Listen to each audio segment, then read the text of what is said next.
Welcome back to coffee with Sneha. എല്ലാവരും സുഖമായിട്ടിരിക്കുന്നു വിശ്വസിക്കുന്നു. ഞാനും സുഖമായിട്ടിരിക്കുന്നു. അപ്പോൾ ആദ്യമായിട്ടാണ് വീഡിയോ കാണുന്നതെങ്കിൽ ലൈക്ക് ചെയ്യാനും കമൻറ്റ് ചെയ്യാനും സബ്സ്ക്രൈബ് ചെയ്യാനൊന്നും മറക്കണ്ടെന്ന് പറഞ്ഞുകൊണ്ട് നമുക്ക് ഇന്നത്തെ വീഡിയോയിലേക്ക് പോകാം. അപ്പോൾ ഇന്നത്തെ വീഡിയോ സ്റ്റാർട്ട് ചെയ്യുന്നതിന് മുന്നേ ആയിട്ട് ഞാൻ പണ്ട് പൃഥ്വിരാജ് പറഞ്ഞൊരു കാര്യം ഇവിടെ ഓർക്കുകയാണ്.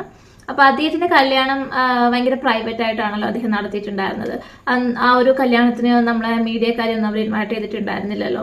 അപ്പോൾ അതുകൊണ്ട് തന്നെ അദ്ദേഹം ഏതോ ഒരു ഇന്റർവ്യൂവിൽ പറഞ്ഞിട്ടുണ്ടായിരുന്നു, ഇങ്ങനെ മീഡിയക്കാരെയൊന്നും ഇൻക്ലൂഡ് ചെയ്യിക്കാത്തത് കൊണ്ട് തന്നെ ഭയങ്കര മെമ്മറബിൾ ആയിട്ടുള്ള ഒരു ഡേ ആയിട്ട് അദ്ദേഹത്തിന് ആ ഒരു കല്യാണം ഫീൽ ചെയ്യാറുണ്ട് എന്ന് അദ്ദേഹം പറഞ്ഞിട്ടുണ്ടായിരുന്നു. അപ്പം അത് ഓർക്കാനായിട്ട് ഇപ്പോൾ ഉള്ള കാരണം എന്താണെന്ന് വെച്ചിട്ടുണ്ടെങ്കിൽ, അപ്പോൾ നമ്മുടെ ഈ star magic fame plus actress ആയിട്ടുള്ള നമ്മുടെ ശ്രീവിദ്യ മുല്ലശ്ശേരി ഉണ്ടല്ലോ, അവരുടെ കല്യാണമായിരുന്നല്ലോ 2 days ബാക്ക്.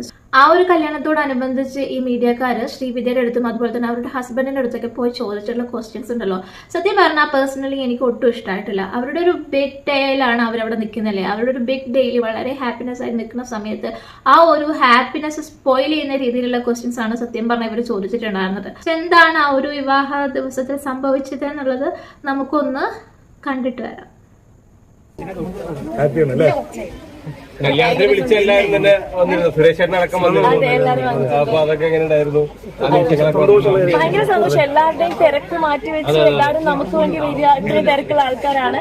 അതൊക്കെ ഭയങ്കര സന്തോഷമാണ്. അവരെത്തുക നമ്മുടെ ഒരു അല്ലെ കല്യാണത്തിനൊക്കെ തന്നെ ഭയങ്കര സന്തോഷമാണ് കേട്ടോ. രണ്ടുപേരുടെയും നല്ല രസമായിട്ട് വന്നിട്ടുണ്ടെന്നാണ് എല്ലാരും തന്നെ പറയുന്നത്. ഈ തിരക്കിൽ എല്ലാരെയും മൈൻഡ് ചെയ്യാൻ പറ്റാത്തോണ്ടാട്ടോ. ചോദിക്കാനെന്തെങ്കിലും ഉണ്ടാവില്ല? ഇത് എന്റേത് നമ്മുടെ കാഞ്ചീപുരമാണ്, ആര്യ ചേച്ചിയുടെ സ്റ്റൈലിസ്റ്റും കോസ്റ്റ്യൂം എന്റെ ശബരി ചേട്ടനാണ് സ്റ്റൈൽ ചെയ്തേക്കുന്നത്. ഈ സാരിക്ക് പറ്റിയ തന്നെയുള്ള മാലയും കാര്യങ്ങളും ആണ്. ശബരി ചേട്ടൻ എവിടെ? ശബരി ചേട്ടനാണ് എന്റെ എല്ലാം സ്റ്റൈൽ ചെയ്തേക്കുന്നത്. ഒരു ആന്റിക് ഡിസൈൻ ആണോ മൊത്തത്തിൽ പിടിച്ചാണ്? പറഞ്ഞുകൊണ്ട് പുള്ളിയുടെ ട്രേഡ് മാർക്ക് ഔട്ടാവും. അടുത്ത ബ്രൈഡിന് യൂസ് ചെയ്യാൻ പറ്റില്ല. ഇനി എന്തെങ്കിലും ചോദിക്കാനുണ്ടോ? എല്ലാവിധ ആശംസകളും. താങ്ക് യു ഏട്ടാ, താങ്ക് യു. മീഡിയക്കാരെ മൊത്തം ഒഴിവാക്കിയ ചേട്ടാ, മീഡിയക്കാരെ ഒഴിവാക്കിയതല്ല. സത്യം പറയുകയാണെങ്കിൽ ഞങ്ങളുടെ രണ്ടുപേരുടെ ഫാമിലി ഭയങ്കര ഓർത്തഡോക്സ് ആണ്. നിങ്ങൾക്ക് അറിയാം, എന്നെ ഒരുപാട് അറിയുന്നതാണ്. കംഫർട്ട് ആയിരിക്കില്ല, ഞങ്ങളാണെങ്കിൽ കുഴപ്പമില്ല. പിന്നെ സുരേഷ് ഗോപി സാറ് വരുന്നതുകൊണ്ട് സെക്യൂരിറ്റി റീസൺ നിങ്ങൾക്ക്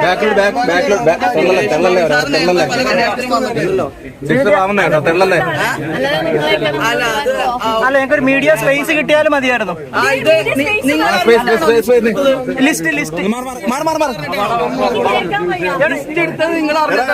ലിസ്റ്റ് ആൾക്കാരെ കയറ്റുന്നുള്ള ലിസ്റ്റ് എടുത്തിട്ടുണ്ടായിരുന്നു. അത് നിങ്ങൾ അറിഞ്ഞിട്ടാണോ? അത് അറിഞ്ഞിട്ടാണ് ഇവിടെ ഇത്രയും പേര് വന്നത്. എടാ നിങ്ങൾ മാറാ.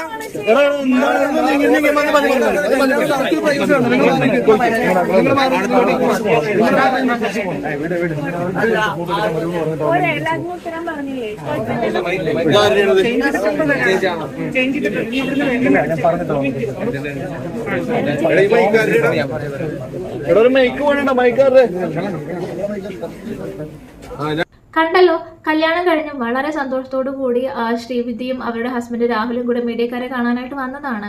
അപ്പോൾ തുടക്കം വന്നിട്ട് ഭയങ്കര ഒരു സന്തോഷത്തോടു കൂടി വളരെ മാന്യതയോടു കൂടി വിവാഹ മംഗളാശംസകളൊക്കെ നേർന്നെങ്കിലും പിന്നീട് അങ്ങോട്ട് ഒരുമാതിരി ക്വസ്റ്റ്യൻ ചെയ്യുന്ന രീതിയിലുള്ള അല്ലെങ്കിൽ വളരെ അറഗൻ്റ് ആയിട്ടുള്ള രീതിയിലാണ് മീഡിയക്കാർ അവരുടെ അടുത്ത് സംസാരിച്ചിട്ടുണ്ടായിരുന്നത്. സോ വളരെ ഹാപ്പിനെസ്സോടു കൂടി നിൽക്കേണ്ട ശ്രീവിദ്യ വന്നിട്ട് ശരിക്കും പറഞ്ഞാൽ അവിടെ മാധ്യമങ്ങളുടെ മുന്നിൽ കരഞ്ഞുകൊണ്ടാണ് നിന്നതെന്ന് തന്നെ പറയേണ്ടി വരും. അവരുടെ കണ്ണിൽ നിന്ന് കണ്ണീര് വരുന്നത് നമുക്ക് ആ ഒരു വീഡിയോ തന്നെ കാണാനായിട്ട് പറ്റുന്നുണ്ടായിരുന്നു. അവരുടെ മുഖമൊക്കെ വളരെ വിഷമിച്ചിട്ടായിരുന്നു ഉണ്ടായിരുന്നത്. ഒരൊറ്റ കോമൺ സെൻസ് ഇല്ലാത്ത ഒരാൾ കാരണം മീഡിയക്കാർ മൊത്തത്തിലാണ് അവിടെ നാണം കെട്ടിരിക്കുന്നത്.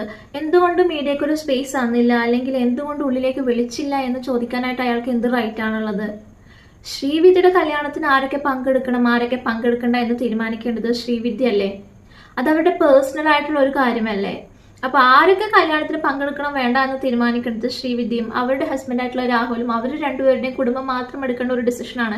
അവിടെ കയറി എന്തുകൊണ്ട് നിങ്ങൾ എന്നെ ഉള്ളിലേക്ക് വിളിച്ചില്ല എന്ന് ആ ഒരു ചോദ്യത്തിന് എന്താണ് ഒരു പ്രസക്തി ഉള്ളത്? അവരൊരു സെലിബ്രിറ്റി ആണെന്ന് കരുതി അവരുടെ പേഴ്സണൽ ലൈഫിലോട്ട് കയറി ഇടപെടുക തലയിടുക എന്നൊക്കെ പറയുന്നതിനോടൊക്കെ എന്ത് പറയാനാണ്? ഇത്തരത്തിലുള്ള ആൾക്കാരുടെ അടുത്ത് പറഞ്ഞിട്ട് യാതൊരു കാര്യമില്ല. സോ ഇപ്പം മീഡിയക്കാർ പറയുന്നത് അവർക്ക് അങ്ങനെ റിയാക്ട് ചെയ്യേണ്ടി വന്നത് ബൗൺസേഴ്സ് അവരെ തല്ലിയത് കൊണ്ടാണ് എന്നുള്ളതാണ്. സോ എന്തുകൊണ്ടാണ് ബൗൺസേഴ്സിന് അവരെ തല്ലേണ്ടി വന്നത്? വിളിക്കാത്തൊരു സ്ഥലത്ത്, ക്ഷണിക്കാത്തൊരു സ്ഥലത്ത് വലിഞ്ഞു കയറി പോയത് കൊണ്ടല്ലേ ബൗൺസേഴ്സിന് തല്ലേണ്ടി വന്നത്? സോ ശ്രീവിദ്യ വളരെ കൃത്യമായിട്ട് അവരുടെ അടുത്ത് പറഞ്ഞിട്ടുണ്ടായിരുന്നു അവരുടെ കല്യാണത്തിന് മീഡിയക്കാരെ ഇൻവൈറ്റ് ചെയ്യുന്നില്ല എന്നുള്ളത്. അതുപോലെ തന്നെ അവരവരുടെ ഫ്രണ്ടിന്റെ കല്യാണത്തിന്, അതായത് ഐഷുവിന്റെ കല്യാണത്തിന് പോലും അവർ പറഞ്ഞിട്ടുണ്ടായിരുന്നു മീഡിയക്കാരെ അവരുടെ കല്യാണത്തിന് ഇൻവൈറ്റ് ചെയ്യുന്നില്ല എന്നുള്ളത്. എന്നിട്ടും വലിഞ്ഞു കയറി പോയത് ആരുടെ തെറ്റാണ്? ബൗൺസേഴ്സിന് അവർക്ക് അവിടെ നിന്ന് കിട്ടുന്ന ഇൻസ്ട്രക്ഷൻസ് ഫോളോ ചെയ്യാനല്ലേ പറ്റത്തുള്ളൂ.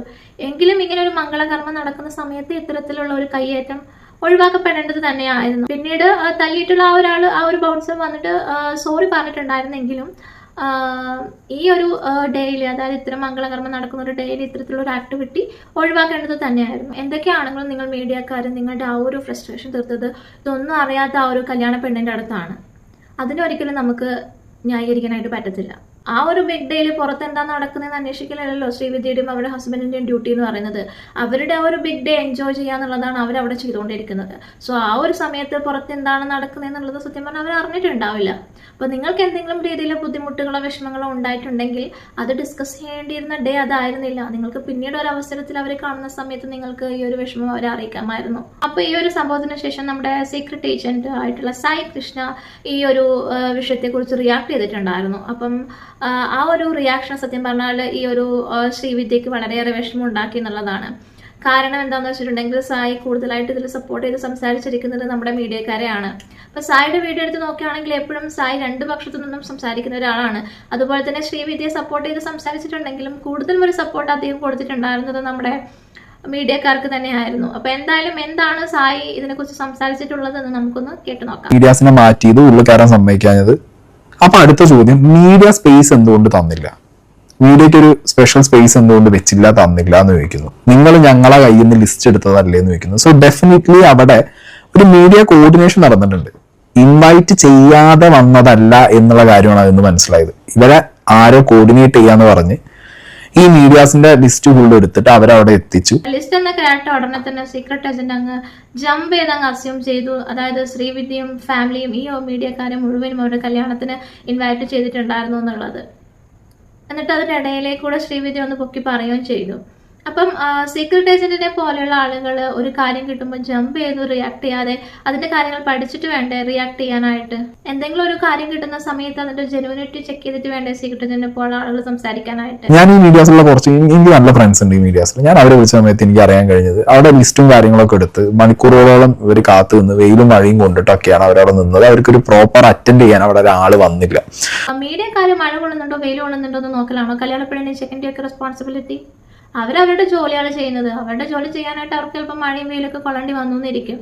ഇപ്പൊ സാധാരണപ്പെട്ട കൂലിപ്പണിക്കാരും പണിക്ക് പോകുന്ന സമയത്ത് അവിടെ മഴയും വെയിലൊക്കെ കൊണ്ടിട്ടല്ലേ അവർ പണിയെടുക്കുന്നത്. ആ ഒരു സമയത്ത് അവർക്ക് വർക്ക് കൊടുത്തിട്ടുള്ള ആളുകൾ പോയിട്ട് അവർക്ക് കുട പിടിച്ചു കൊടുക്കുന്നത് നിങ്ങൾ എവിടെയെങ്കിലും കണ്ടിട്ടുണ്ടോ? പിന്നെ എന്താണ് സീക്രട്ട് ഏജന്റ് മീഡിയക്കാര് മഴയും വെയിലും കൊള്ളുമ്പോൾ ഇത്ര വിഷമം? ഡെഫിനറ്റ്ലി കല്യാണ പെണ്ണിനും ചെക്കനും ഇത് അറ്റൻഡ് ചെയ്യാൻ പറ്റില്ല. ഇത് ആരാണോ കോർഡിനേറ്റ് ചെയ്ത് അയാളുടെ മിസ്റ്റേക്ക് ആയിരിക്കും. അയാൾക്ക് ഈ വന്ന മീഡിയാസിനെ കറക്റ്റ് സ്ഥലത്ത് കൊണ്ടുപോയി നിർത്തി കറക്റ്റ് കാര്യങ്ങൾ ചെയ്തു കൊടുക്കാൻ പറ്റിയിട്ടുണ്ടാവില്ല. കോർഡിനേഷൻ കൃത്യമായി നടന്നിട്ടില്ലെങ്കിൽ ആ ഒരു കാര്യം ഡിസ്കസ് ചെയ്യേണ്ട അതിന്റെ റെസ്പോൺസിബിൾ ആയിട്ടുള്ള കോർഡിനേറ്ററിന്റെ അടുത്തല്ലേ? അല്ലാതെ കല്യാണം കഴിഞ്ഞ് വരുന്ന പെണ്ണിന്റെയും ചെക്കൻ്റെ അടുത്താണ് ഇവരുടെ ഫ്രസ്ട്രേഷൻസ് ഒക്കെ തീർക്കേണ്ടത്. ശ്രീവിദ്യ സ്നേഹത്തോടെ അവർ കല്യാണം വിളിച്ചിട്ടുണ്ടായിരുന്നു എന്നും അതുപോലെ തന്നെ ക്യാമറ അലൗഡ് അല്ല എന്നുള്ളത് അവരെ അറിയിച്ചിട്ടുണ്ടായിരുന്നില്ലേ എന്ന് ചോദിക്കുന്ന സമയത്ത് എല്ലാം അക്സെപ്റ്റ് ചെയ്ത് തലയാട്ടി അവർ നിൽക്കുന്നുണ്ട്. പിന്നെ എന്തിനാണ് ഈ ഒരു ഇഷ്യൂ ഉണ്ടാക്കിയത്? നിങ്ങൾ എല്ലാവരെയും വർഷങ്ങളായിട്ട് അറിയുന്ന ഒരാളാണ്. അപ്പൊ എനിക്ക് സത്യം പറഞ്ഞ സങ്കടം തോന്നി, ഭയങ്കര സങ്കടം തോന്നി. അപ്പൊ ഇന്നലെ ആ കല്യാണത്തിന്റെ ഇടയ്ക്ക് തിരിഞ്ഞു വരുമ്പോൾ കണ്ണ് നിറഞ്ഞിട്ടാണ് ഞാൻ വന്നത്. കാരണം എന്തൊക്കെയോ സംഭവിച്ചു, നിങ്ങൾ എന്തൊക്കെയോ ചോദിച്ചു. ഞാൻ എന്റെ കല്യാണത്തിലെന്ന് നിങ്ങൾ വന്ന് പുറത്തേക്ക് വരുമ്പോൾ നിങ്ങൾ എല്ലാവരും എന്നെ വിഷ് ചെയ്യുന്നു. അങ്ങനെ ഒരു സന്തോഷത്തിന്റെ ഒരു മൊമെന്റ് ഞാൻ പ്രതീക്ഷിച്ചു. പക്ഷെ എവിടെന്നോ നമ്മളെ കയ്യിൽ നിന്ന് ഒന്ന് പാളിപ്പോയി. അപ്പൊ എനിക്ക് ഭയങ്കര സങ്കടം വന്നു. അപ്പം അതിന്റെ ഒരു എക്സ്പ്ലനേഷൻ ഇന്ന് ഞാൻ റെഡി ആയിക്കൊണ്ടിരിക്കുമ്പോഴാണ് ഒരു യൂട്യൂബറിൽ ചെയ്തൊരു വീഡിയോ ഞാൻ കാണുന്നത്. അത് കണ്ടപ്പോൾ എനിക്ക് അതിനേക്കാളും വിഷമമായി. കാരണം നിങ്ങൾക്ക് എല്ലാവർക്കും അറിയാം എന്താ സംഭവിച്ചതെന്ന്. നമ്മൾ ഈ ക്യാമറയുടെ പിറകിലും ഞാൻ ക്യാമറ ഒന്ന് താഴ്ത്തു, എനിക്ക് നിങ്ങളോട് പേഴ്സണലായിട്ട് സംസാരിക്കാനുണ്ടെന്ന് പറഞ്ഞ് സംസാരിച്ച ഒരാളാണ് ഞാൻ, അല്ലേ? പിന്നെ ഈ പുറത്ത് നടന്ന വിഷയം എനിക്ക് അറിയില്ല, അത് നിങ്ങൾക്ക് അറിയാലോ അല്ലേ? പിന്നെ എനിക്ക് സത്യം പറഞ്ഞു കഴിഞ്ഞാൽ നിങ്ങളൊരു ലിസ്റ്റിന്റെ കാര്യം ചോദിച്ചില്ലേ, ഇത് ഇന്നലെ കല്യാണം കഴിഞ്ഞു പോയിട്ട് ഞാൻ അന്വേഷിച്ചത് എന്താ ഈ ലിസ്റ്റ് എന്നുള്ളത്. അപ്പോഴാണ് എനിക്ക് മനസ്സിലായത്. ഞാൻ നിങ്ങളുടെ സോഷ്യൽ മീഡിയ ഹെഡ് രാജേഷേട്ടൻ്റെ അടുത്ത് ഞാൻ മുന്നേ എല്ലാവരുടെ അടുത്തും പേഴ്സണലായിട്ട് അറിയുന്ന എല്ലാവരുടെയും പറഞ്ഞിട്ടുണ്ട്, ഞാൻ കല്യാണം കവർ ചെയ്യേണ്ട നിങ്ങൾ എല്ലാവരും പറഞ്ഞു, പക്ഷെ ക്യാമറ ഇല്ലാതെ വരണം, ഭക്ഷണം കഴിച്ചിട്ട് പോകണം എന്നല്ലേ. എന്റെ മൂവി പ്രൊമോഷൻ ഞാൻ പറഞ്ഞിട്ടുണ്ടായിരുന്നു, എന്റെ ഫ്രണ്ടിന്റെ കല്യാണത്തിലെല്ലാം ഞാൻ എല്ലാവരുടെ അടുത്ത് സംസാരിച്ചാണ്. നമ്മളൊന്ന് പ്രൊമോട്ട് ചെയ്ത് തരണമെന്ന് ആരുടെങ്കിലും പറഞ്ഞു, എന്റെ PR വർക്ക് നമ്മുടെ PR ചെയ്ത് ഞങ്ങളുടെ കല്യാണം ഒന്ന് ഹൈപ്പ് ഉണ്ടാക്കി തരണമെന്ന് ആരുടെങ്കിലും നിങ്ങൾ ഒരാളടുത്തെങ്കിലും ഞങ്ങൾ പറയുകയോ അല്ലെങ്കിൽ ഞങ്ങൾ എന്താ ടിഷ്യൂ പേപ്പർ പോലെ യൂസ് ചെയ്ത് കളയുകയോ.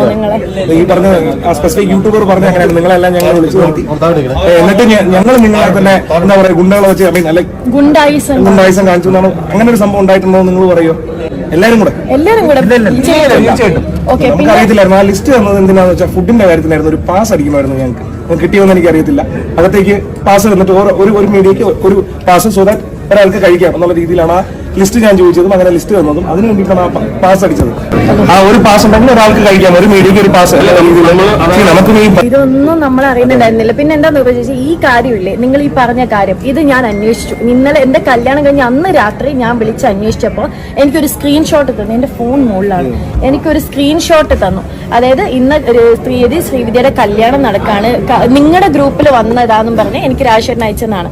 രാജേഷേട്ടന് അല്ലെ നമ്മുടെ രാജേഷേട്ടൻ പറഞ്ഞു ഇതാണ് ഞാൻ അയച്ചത്, ഇന്ന ഡേറ്റിന് കല്യാണമാണ്, അകത്ത് കവർ ചെയ്യാൻ സമ്മതിക്കില്ല, നിങ്ങൾക്ക് വരുന്ന ആർട്ടിസ്റ്റുകളുടെ എൻട്രി ഞങ്ങളുടെ രണ്ടുപേരുടെ എൻട്രി ആണ്, നിങ്ങൾക്ക് ഷൂട്ട് ചെയ്യാന്ന് പറഞ്ഞ് പുള്ളിയെ ഗ്രൂപ്പിലിട്ട സ്ക്രീൻഷോട്ട് എനിക്ക് അയച്ചു. കാരണം എനിക്കതിന്റെ ഉത്തരവാദിത്വം ഉണ്ട് അല്ലെ, എനിക്ക് നിങ്ങൾ അങ്ങനെ ഹേർട്ട് ചെയ്തു എന്നുള്ളതിൽ പുറത്തെ ആൾക്കാർ എന്ന് പറയട്ടെ, മൂന്നാമത്തെ ആൾക്ക് അഭിപ്രായം പറയാൻ എളുപ്പമാണ്. ഇത് നമ്മളും നിങ്ങളും തമ്മിലുള്ള പറയുന്നതിന്റെ അത്രയും പ്രശ്നമില്ലാത്തൊരു കാര്യമാണ്. എന്തായാലും കല്യാണം എന്ന് പറയുമ്പോഴത്തേനും നമ്മൾ ഇൻവൈറ്റ് ചെയ്തിട്ടുള്ള എല്ലാ ഗസ്റ്റിനെയും ഫുള്ളി സാറ്റിസ്ഫൈ ചെയ്യാൻ പറ്റും എന്നുള്ളത് ഒരിക്കലും നടക്കാത്തൊരു കാര്യം തന്നെയാണ്.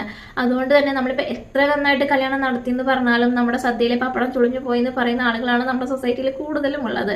അതുകൊണ്ട് തന്നെ ഇത്തരം കാര്യങ്ങളൊന്നും ഈ ഒരു സന്തോഷ നിമിഷത്തിൽ ഓർത്ത് പറയിടാവേണ്ട എന്ന് മാത്രമാണ് എനിക്ക് ശ്രീവിദ്യയുടെ അടുത്ത് പറയാനുള്ളത്. അതുപോലെ തന്നെ എനിക്ക് മീഡിയക്കാരുടെ അടുത്ത് പറയാനുള്ളത്, അവരുടെ ഒരു പ്രൈവസി റെസ്പെക്ട് ചെയ്യാനായിട്ട് പഠിക്കണം, എവിടെയാണ് ബൗണ്ടറീസ് എന്നുള്ളതും കൂടെ മനസ്സിലാക്കാനായിട്ട് ശ്രമിക്കുക എന്ന് മാത്രം പറഞ്ഞുകൊണ്ട് നമുക്ക് അടുത്ത വീഡിയോയുമായിട്ട് വീണ്ടും കാണാം. അതുവരേക്കും ബൈ ബൈ.